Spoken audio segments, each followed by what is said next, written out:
Everyone, it's me again. I will be demonstrating how to do twin stitch short rows. Okay, first off, we have the body, which I've got in this color of yarn. Then I have the previous row I just knit in this pink yarn. And this will hopefully help to demonstrate easier and more visibly what a twin stitch is and how to do it successfully. All right. So my active yarn is going to be this green yarn. So I'm just going to purl through to a point that I want to put my short row. I can get my needle in the right place. And of course, my toddler's still awake, so good luck if you can hear her rattling around and stuff. All right, there we go. We got it started.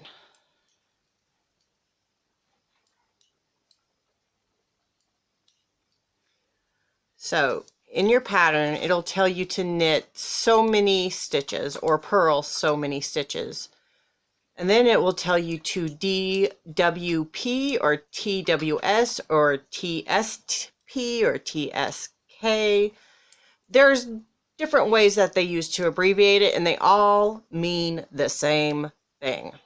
So, hold on, I need to unwind some yarn here. All right, I'm almost to the point that we want to put one in. All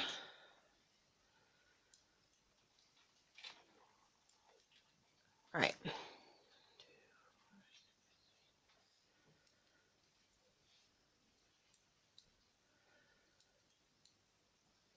All right, so I want to do a short row, and it tells me to TSP.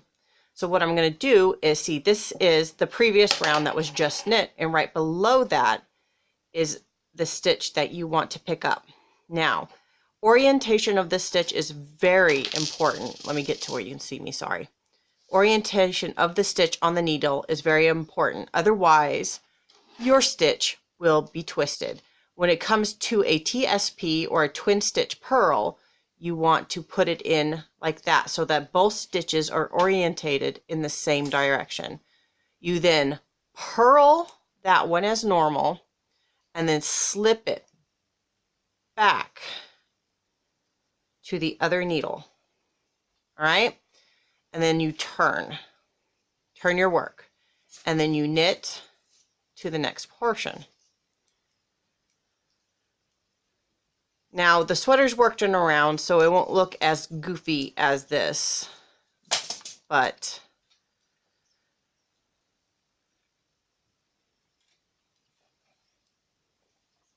you will essentially get the point. All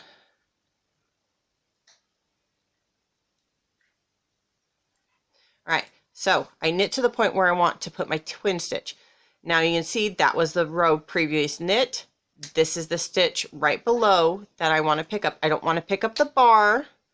I want to pick up the stitch right below, and I want it to be orientated in the same direction as the stitches that are going to be knit. And you knit through, put it back on the other needle in the same direction. You don't want to twist it, and then turn your work.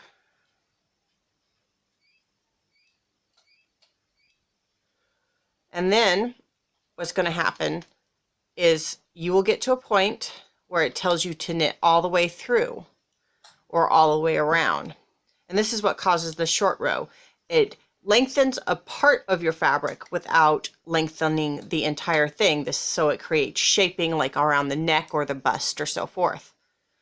So let me get to where my other short row is so that you can see what happens when you get to it.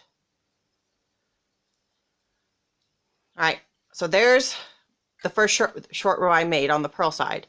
When you get to these, when you're knitting all the way around, the pattern simply says knit all the way around, you're going to knit them together and treat them as one stitch. And then you will continue on. And there's a reason for this. Let me get to the end of this and I will show you.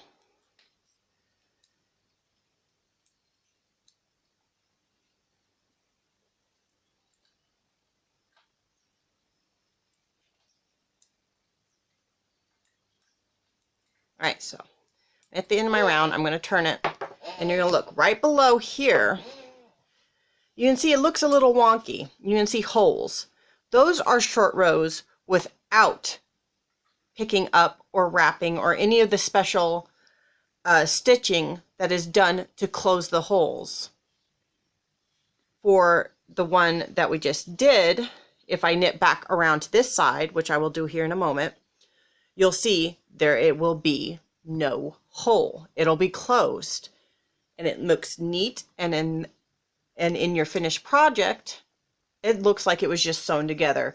If you were to do it this way, you would have to do some pretty heavy plastic surgery on your knitted piece of work for it to look better, because you would have several holes that you would need to sew shut. And nobody wants to sew more than they have to on knitting. So let's just do it the proper way around the first time. It saves a lot of heartache in the end. All right, so I'm going to knit back to the end, making sure when I get to my twin stitch knit that I knit them together to avoid holes.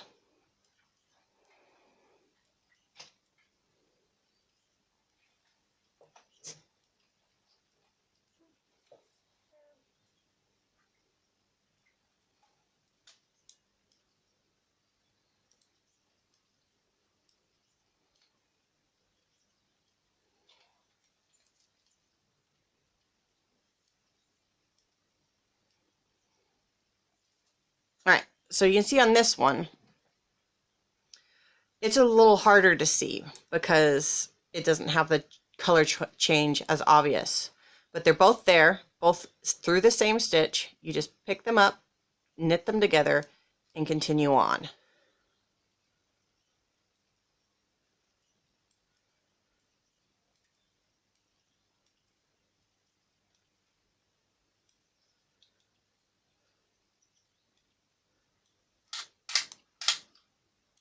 All right, so if I fold it out, you can see there is no hole where there would be here, like here. Here I pulled a little tighter, so I mean, if you don't want to and you pull tight enough at that particular point, you might be able to not get this big giant gaping hole. But like I said, save yourself heartache and do it the right way.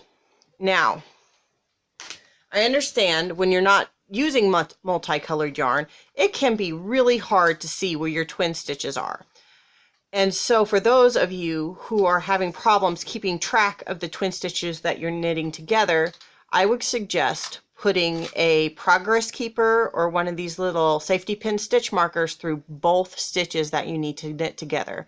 That way you just don't accidentally blindly knit through. Otherwise, you will have created a stitch and your stitch count will be off. I can't stress that enough. Your stitch count will be off if you do not pay attention to where you have to knit the twin stitches together. And nobody wants to have to unknit or rip it out over and over and over again. So save yourself some heartache if you know you're not going to pay enough attention to your knitting as is, and put your safety line markers in it. And that is how to do a twin stitch. Here in a little bit, I will be demonstrating how to do your make one right and your make one left increases for your raglan arm shaping. All right, see you then.